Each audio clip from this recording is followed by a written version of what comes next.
Hey there, interwebs. I shared blessed, cursed opossum facts in my last video, and in this one, I'd like to talk about opossums a bit more. Or rather, one specific possum, the blessed St. Chocoton, because today marks the beginning of the feast of St. Chocoton.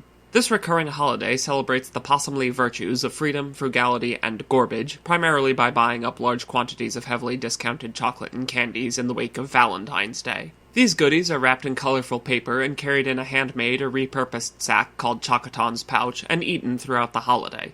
Yes, it is a wise and ancient tradition first created more than 3 years ago by Tumblr user CowboyPunkColt, disregarding Valentine's Day and saying, "I'm making a new holiday based on the tradition of buying sale candy." It celebrates the values of the good St. Chocoton, a fat opossum, and lasts an ambiguous 2 to 4 days from the 15th to 19th. Of course, the Feast of St. Chocoton is about more than just cheap sweeties, and gorging on gorbage isn't the only way to celebrate.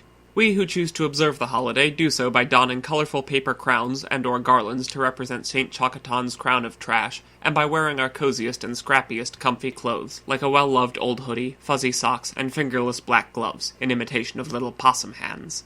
We also make and keep our cozy spaces clean, because living in a messy place can be detrimental to physical as well as mental health, and because opossums are very particular about their own cleanliness. The marsupials are actually quite hygienic and avoid disease by practicing frequent grooming, and they keep our shared spaces free of waste and pests, usually by eating them, but I digress. The symbol of St. Chocoton is an inverted heart, which of course represents the butt, and is made from leftover Valentine's Day decorations. Waste not, want not. In addition to frugality, St. Chocoton's celebrants also practice generosity by sharing our goodies with both friends and strangers alike, like some hissing dumpster Santa.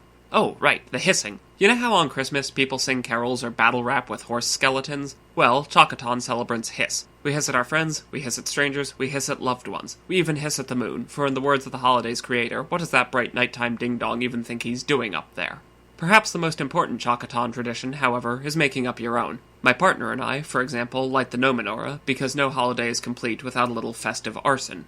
The whole event is essentially a creative exercise in irreverence, so nothing about it should be considered too sacred. This even includes when we celebrate. The original time frame given was an ambiguous 2 to 4 days after Valentine's Day, but at time of writing, the official Chocoton blog has extended this to a full week, concluding on the 21st of this month. It doesn't even have to be in February, though. Again, according to the blog, the Feast of St. Chocoton can occur after any heavily monetized holiday, with a deluge of cheap, unwanted treats. It lasts for vaguely a week, and is intentionally flexible to allow its adherents to find the opportunity to celebrate when it suits them. It is, after all, the only holiday which so openly celebrates opportunism. Personally, as a cheap ass with a sweet tooth, this is a holiday I can 100% get behind. If you think you'd like to join me in our annual celebration of freedom, frugality, and gorbage, or if you'd just like to learn more about it, I've left a link to the Chocoton blog in the description below.